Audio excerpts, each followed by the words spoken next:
Welcome back and happy Memorial Day. You know, on this channel, Market Signal, our goal is clear and simple. We want to ignore the noise, follow the whale footprint or what the big players are doing in the market, and ultimately separate noise from the true structural signals that we see in the market. Well, last week, the headline noise machine was dialed up to an absolute 10. We saw algorithmic programs trigger aggressive automated markdowns across the entire sector. In fact, at one point, it flushed Micron down all the way to an intraday low of 663.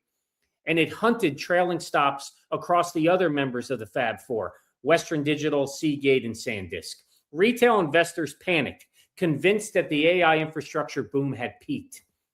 But if you look at the tape closely, if you look at the week closely, Micron clawed its way back and closed at 751 on Friday. And Seagate, it ripped its way back to 812. This wasn't a market collapse. It was a masterful engineered shakeout driven by algorithmic reactions to the headline news that was coming out of the JP Morgan Global Tech Conference in Boston. The algorithm scraped the headlines to paint a bearish picture for the sector. While the institutional money, on the other hand, the smart money, they used that volatility to accumulate billions in deeply discounted hardware stocks. Today, we're going to do a forensic teardown of the tape. We're going to dive in and take a look exactly what happened. What was the noise coming out of that conference? We're going to skip all of the fluff and expose that true noise that scared the retail crowd, that panicked those investors. And we're going to break down, in my opinion, the three massive structural signals that prove the AI infrastructure cycle isn't slowing down at all. It's actually accelerating right now.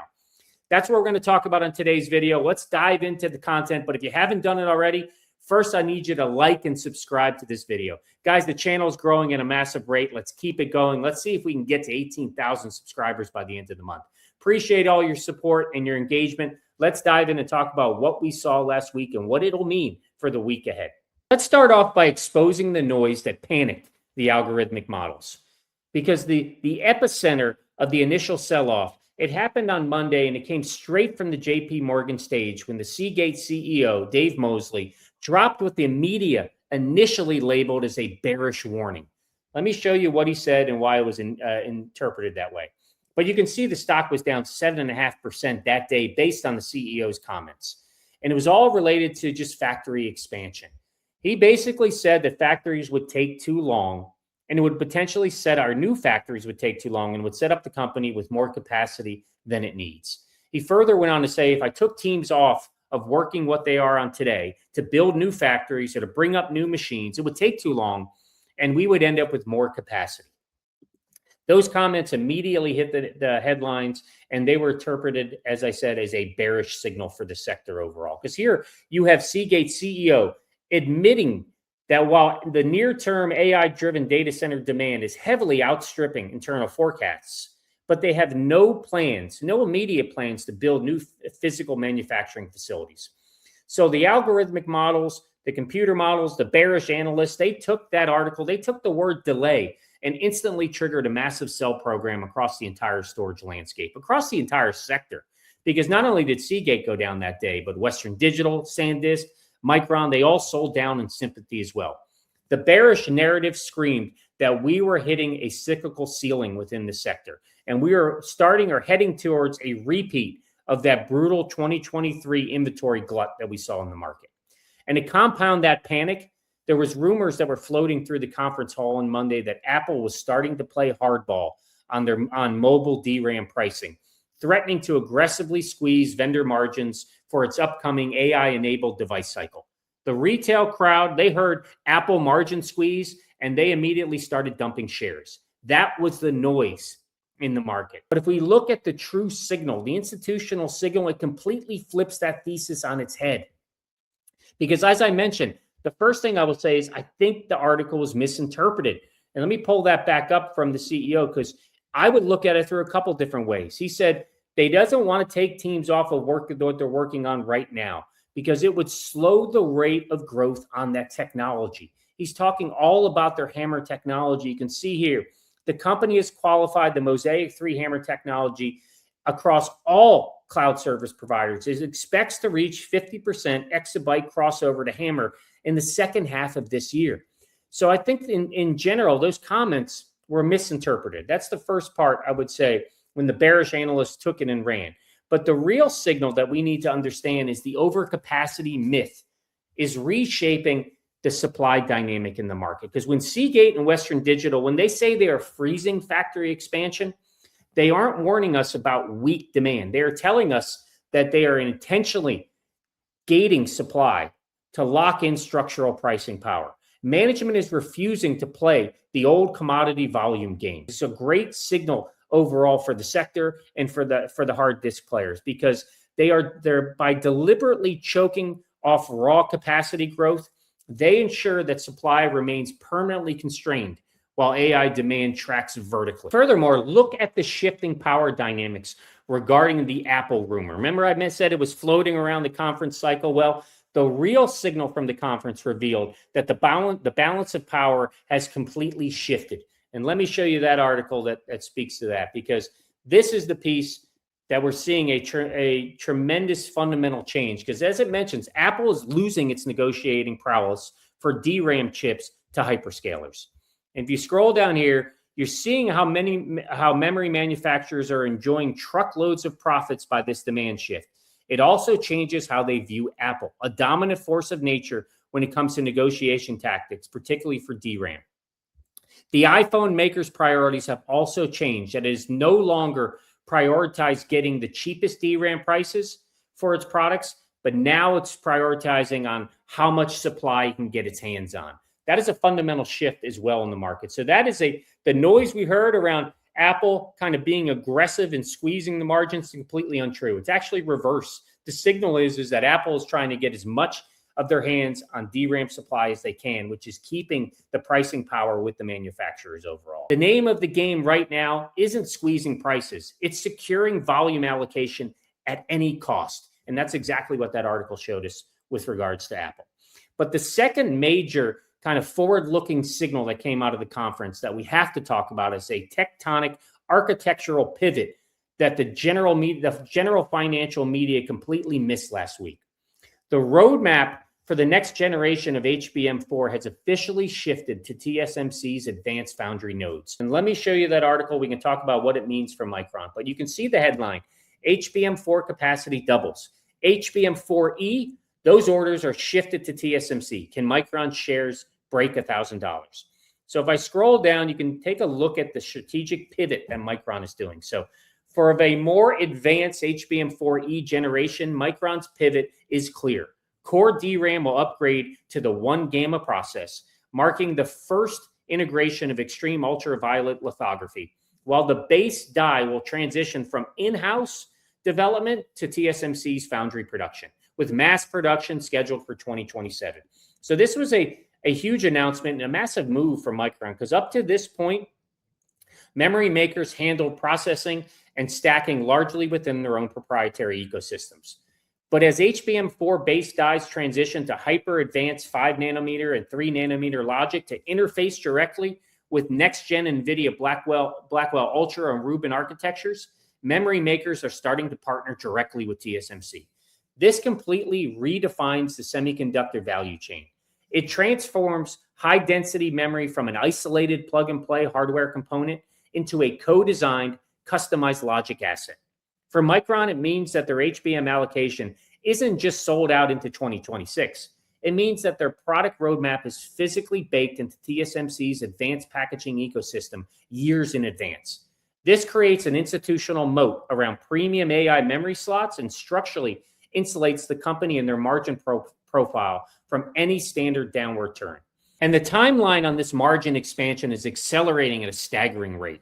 Wall Street's consensus models have been operating under the assumption that next generation 4 architectures would not heavily contribute to the bottom line for Micron until 2027. But management dropped a bombshell in Boston at the JP Morgan conference. They confirmed that HBM4 production is actively ramping faster than they expected. Let me show you exactly what they said at the conference, because it is a bullish signal from Micron. You can see at the top here, their Micron technology, its 6th generation HBM4 production the ramp up is twice as fast as the 12-layer HBM3 products, with yield rates improving simultaneously.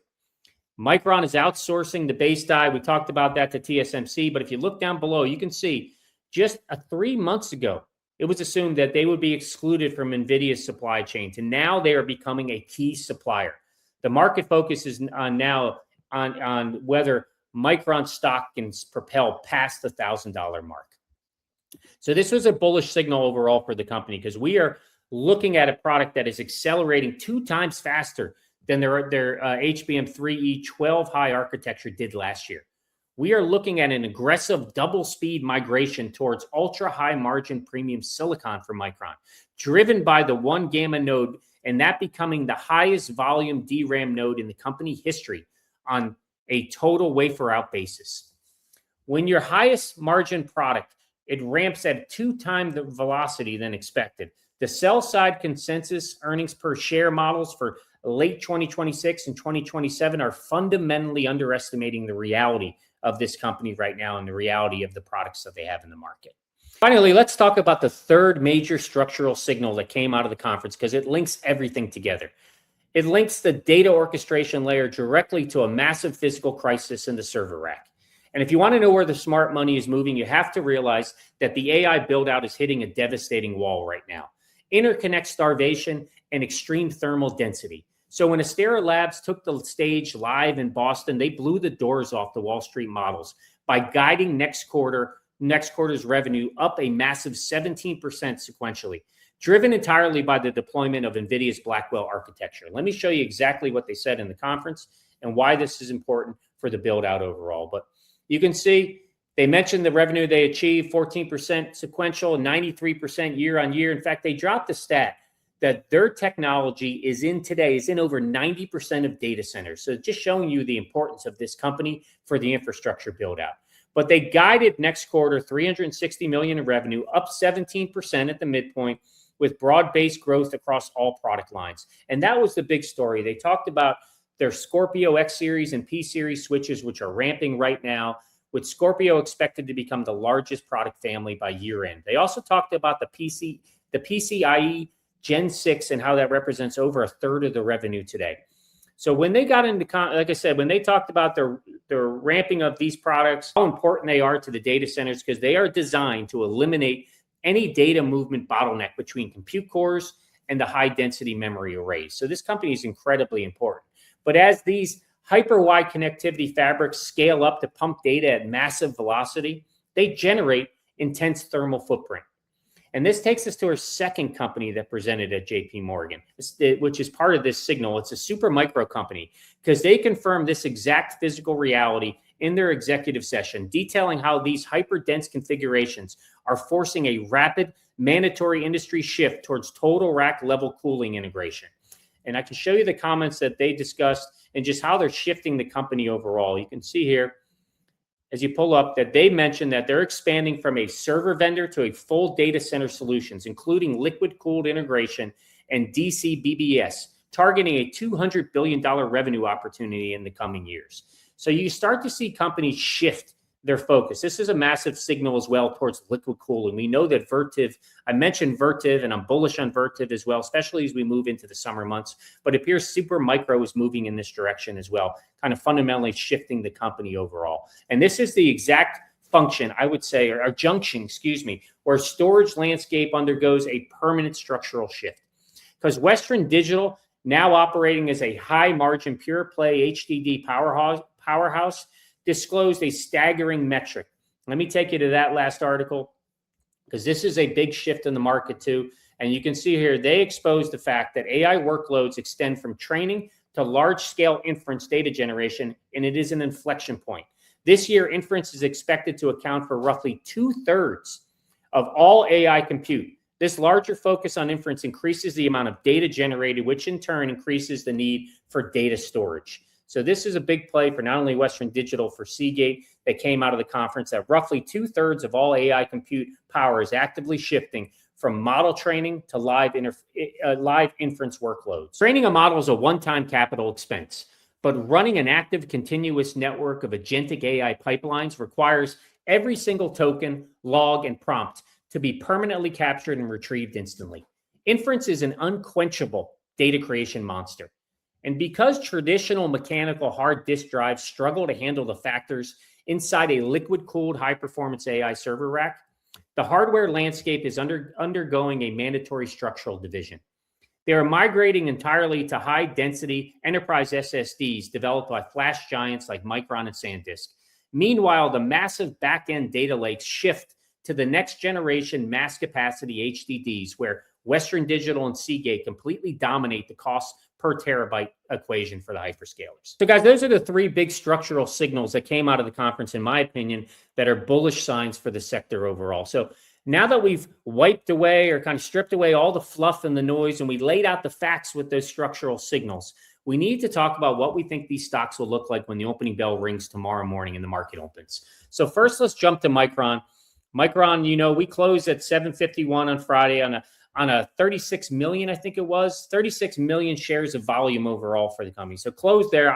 My immediate focus with Micron tomorrow is, can we hold that 745 to 750 level, that technical support level overall? So if the whales step in to defend this zone at the opening, the recent consolidation that we've seen with Micron, in my opinion, could be officially over. The stock is coiled. It's ready for a breakout. We can see it potentially break through the $800 level, the ceiling there, the 800 level ceiling, and start to push towards the 818 52-week level overall for the stock. So that's what I'm looking for Micron tomorrow morning when the bell rings and through the course of the trading tomorrow. If we look at SanDisk, you can see that SanDisk closed at 1478. It's all based on kind of just macro profit taking for SanDisk last week, but do not mistake this for a trend reversal with the stock.